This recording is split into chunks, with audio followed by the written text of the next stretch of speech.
দেখা গৈছে প্ৰায় ৫-৬টামান কুৱেশ্যন এনেকুৱা আছে ১০-১৫ মিনিটমান মানে টাইম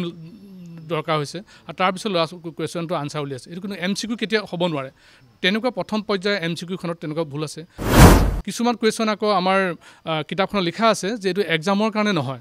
তাত মেনশ্যন কৰি থোৱা আছে সেই কুৱেশ্যনটো আহিছে কিন্তু ইয়াতে বিশেষভাৱে মানে এটা বস্তু আমি মানে নজৰ কৰিছোঁ যে কুৱেশ্যন বুক এখন যেতিয়া কোনোবা মানে ৰাইটাৰে লিখে তাত তেওঁ ক'ত অধিকাৰ দিয়া হ'ল এই কুৱেশ্যন পেপাৰটো পৰীক্ষাত নাহে বুলি তাত মেনশ্যন কৰিবলৈ কিন্তু আমাৰ পাঠ্যপুথিখনত সেইটো লিখা আছে হয় যোৱাকালি যিটো মেথমেটিক্সৰ যিখন প্ৰশ্ন কাকত যুগুত কৰি আমাৰ ছাত্ৰ ছাত্ৰীসকললৈ দিয়া হ'ল তাতে এনেকুৱা হৈছে ছাত্ৰ ছাত্ৰীসকলে পৰীক্ষা হলৰ পৰা ওলাই আহি উচুপি ওলাই আহি এটা মানে চিটুৱেশ্যন হ'বলগীয়া হৈছে বৰ দুখ লগা কথা এনেকুৱা হৈছে কুৱেশ্যন পেপাৰখনত কোনো মানদণ্ড নিৰূপণ কৰা হোৱা দেখা নাই আৰু কুৱেশ্যন পেপাৰখন আমি যুগুত কৰিলে কিছুমান আমি তাত কিছুমান ৰুলছ থাকে যেনেকৈ আমি সহজ কুৱেশ্যন মধ্যমা কুৱেশ্যন আৰু জটিল কুৱেশ্যন এনেকুৱা সান মিহলি হৈ পেলাই কুৱেশ্যন পেপাৰখন ছেট কৰা হয় কিন্তু কুৱেশ্যন পেপাৰখনত তেনেকুৱা ধৰণৰ কোনো ধৰণৰ আমি ৰুলছ তাত দেখা নাপালোঁ আৰু যিটো MCQ বুলি হয় MCQ কিছু কুৱেশ্যনবিলাকৰ কিছুমান পেটাৰ্ণ আছে MCQ কুৱেশ্যন এটা আমি 10-15 মিনিট কৰি পেলাই এটা আনচাৰ কৰা কোনো ৰুল নহয় গতিকে তাত দেখা গৈছে প্ৰায় ৫-৬টামান কুৱেশ্যন এনেকুৱা আছে ১০-১৫ মিনিটমান মানে টাইম দৰকাৰ হৈছে আৰু তাৰপিছত ল'ৰা কুৱেশ্যনটো আনচাৰ উলিয়াইছে এইটো কিন্তু MCQ কেতিয়া হ'ব নোৱাৰে তেনেকুৱা প্ৰথম পৰ্যায়ৰ MCQখনত তেনেকুৱা ভুল আছে আৰু তাত মানে কি হৈছে কিছুমান কুৱেশ্যন এনেকুৱা হৈছে যিটো আমাৰ এডভান্স মেথছত আছে সেই এডভান্স মেথছৰ বস্তুটো আনি পেলাই মেথছত দি দিছে আকৌ কি হৈছে কিছুমান কুৱেশ্যন আকৌ আমাৰ কিতাপখনত লিখা আছে যে এইটো এক্সামৰ কাৰণে নহয় তাত মেনশ্যন কৰি থোৱা আছে সেই কুৱেশ্যনটো আহিছে কিন্তু ইয়াতে বিশেষভাৱে মানে এটা বস্তু আমি মানে নজৰ কৰিছোঁ যে কুৱেশ্যন বুক এখন যেতিয়া কোনোবা মানে ৰাইটাৰে লিখে তাত তেওঁ ক'ত অধিকাৰ দিয়া হ'ল এই কুৱেশ্যন পেপাৰটো পৰীক্ষাত নাহে বুলি তাত মেনশ্যন কৰিবলৈ কিন্তু আমাৰ পাঠ্যপুথিখনত সেইটো লিখা আছে সেইটো উচ্চ পৰ্যায়ৰ যদি এটা ধাৰণা দি এটা যদি আমি মেথছ দি থৈছোঁ ক'লেই হ'ল তাৰ উচ্চ হাই থিংকিং প্ৰয়োজন আছে লাইনটো তাত লিখক কিন্তু কুৱেশ্যন পেটাৰ্ণটো এক্সামৰ কাৰণে নহয় বুলি তাত মেনশ্যন কৰা আছে এনেকুৱা ধৰণৰ হ'ব নালাগে আৰু এটা আমি দেখিছোঁ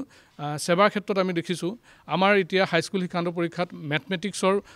এখন বুক ফ'ল' কৰা হয় একচুৱেলি এনেকুৱা ধৰণৰ নিৰ্দিষ্টকৈ এখন বুক ফ'ল' কৰিবলৈ একচুৱেলি নালাগে এতিয়া CBSE বহুতকেইখন বুক আছে বহুতখন বুকৰ পৰা তেওঁলোকে নলেজটো ল'ব পাৰে কিন্তু আমাৰ নিৰ্দিষ্টকৈ কৈ দিয়া হৈছে যে এইখন বুকৰ পৰাই পঢ়িব লাগিব এইখন বুকৰ পৰাই কুৱেশ্যন আহিব আৰু ছাত্ৰ ছাত্ৰী সেই হিচাপে পঢ়িছে কিন্তু তাত মানে পাঠ্যপুথি নলেজখিনি তাত নাই বাহিৰৰ পৰা দিছে গতিকে এইখিনি আমাৰ কি হৈছে উঠি অহা প্ৰজন্মক আমি দেশক যাক ভৱিষ্যত বুলি কওঁ ভৱিষ্যতৰ আমি যাক সপোন দেখোঁ তেওঁলোকক আজি উঠি অহাৰ প্ৰথম পদক্ষেপতে তেওঁলোকৰ মনোবল ভাঙি পেলাইছে গতিকে এই মনোবল ভাঙি পেলাই ছাত্ৰ ছাত্ৰীসকলে যিটো কৰুণ পৰিৱেশ সৃষ্টি কৰিছে ভৱিষ্যতলৈ সিহঁতৰ মনত যিটো উৎসাহ আকাংক্ষাৰ এই ভাৱ সিহঁতৰ যিটো নাইকিয়া হৈ গৈছে মই আজি শিক্ষণ মণ্ডলৰ উপাধ্যক্ষ উত্তৰ অসম প্ৰান্তৰ হৈ পেলাই মই চৰকাৰক অনুৰোধ জনাইছোঁ বা শিক্ষা সংসদক মই অনুৰোধ জনাইছোঁ যে আমাৰ এই ছাত্ৰ ছাত্ৰীসকলৰ মনোবল আপোনালোকে ন্যায় হিচাপে ঘূৰাই দিয়ক আৰু তেওঁলোকে ভৱিষ্যতলৈ যাতে কোনো ধৰণৰ এই কথাৰ জীৱনত যাতে সিহঁতৰ দুখ নাথাকে যে আমাৰ প্ৰথম মানে শিক্ষাৰ জীৱনৰ প্ৰথম অৱস্থাতে আমাৰ এনেকুৱা হৈছিলে এনেকুৱা ভাৱ নহয় সিহঁতৰ দৃঢ়তাৰে আগবাঢ়ি যাবৰ কাৰণে এটা মনোবল ন্যায়সংগতভাৱে ঘূৰাই দিয়াৰ চেষ্টা কৰক আৰু উচিত এটা বিচাৰ লওক যোনে কুৱেশ্যন পেপাৰ কাটিছিলে বা ছেট কৰিছিলে তেওঁ কি ধৰণে কুৱেশ্যন পেপাৰ ছেট কৰিছিলে আৰু এনেকুৱা ধৰণৰ বিসংগীপূৰ্ণ কুৱেশ্যন পেপাৰ ছেট কৰি আজি অসমৰ নজিত মই ভাবোঁ উচ্চতৰ মাধ্যমিক শিক্ষা পৰীক্ষাত আজিলৈকে এনেকুৱা ধৰণৰ হোৱা নাই আৰু কি কাৰণে হ'ল এটা উচিত তদন্তৰো হওক আৰু শিক্ষা ব্যৱস্থাটো আমাৰ নিকা হৈ থকা আমি বিচাৰোঁ গতিকে এয়ে মই আশা প্ৰকাশ কৰিছোঁ আজি আমি একচুৱেলি আমাৰ উত্তৰ অসম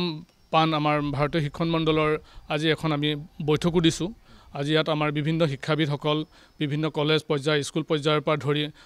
বিশ্ববিদ্যালয় পৰ্যায়ৰ আমাৰ সদস্যসকল আজি ইয়াত আমাৰ বৈঠকত অংশগ্ৰহণ কৰিব গতিকে শিক্ষা ব্যৱস্থাত এনেকুৱা ধৰণৰ বস্তুটো কিয় হৈছে বা কোনখিনিত আমাৰ আখুৱা হৈ আছে এইখিনি আমি আমাৰ মাজতো যদি কিবা দুখ আছে এইখিনি লৈ আমি আলোচনাৰ কাৰণে আজি এখন বৈঠক দিছোঁ সেই বৈঠকত আমি বিভিন্নজনৰ মতামতো আমি প্ৰকাশ কৰিম আৰু ইয়াত কেনেকুৱা ধৰণৰ ব্যৱস্থা হ'লে ভাল হয় তাৰো এটা আমি পদক্ষেপ ল'বৰ কাৰণে আমি চেষ্টা কৰিম একচুৱেলি এনেকুৱা এটা মই ভাবোঁ যিটো এইটো লাষ্ট পৰীক্ষা আছিলে কিন্তু লাষ্ট পৰীক্ষাটোৰ এইটো পৰীক্ষাৰো মানে কি হৈছে এই OMR চিট বা এইখিনি যিখিনি পৰ্যায়খিনি আছে এইখিনি আমি নেক্সট পৰ্যায়ৰ পৰা হোৱাহেঁতেন মই ভাবোঁ খুব ভাল হ'লহেঁতেন খুব ততাকৰিয়াকৈ হোৱা নিচিনাও লাগিলে গতিকে এইখিনি ল'ৰা ছোৱালীখিনি মনত মানে প্ৰথমতে তেওঁলোকে এনেকুৱা এটা হ'ল পৰীক্ষা হ'ব নহ'ব এনেকুৱা এটা দুমোজাটো তেওঁলোক আছিলে আৰু OMR চিটটো আহি গ'ল এনেকুৱা এটা ধৰণৰ প্ৰেছাৰ এটা তেওঁলোকে ছাত্ৰ ছাত্ৰীসকলে পাইছিলে কিন্তু আমি অভিভাৱক হিচাপেও চিন্তা কৰি চাওঁ শিক্ষক হিচাপে চিন্তা কৰোঁ এইখিনিত তেওঁলোকৰ প্ৰথমৰ পৰাই অলপমান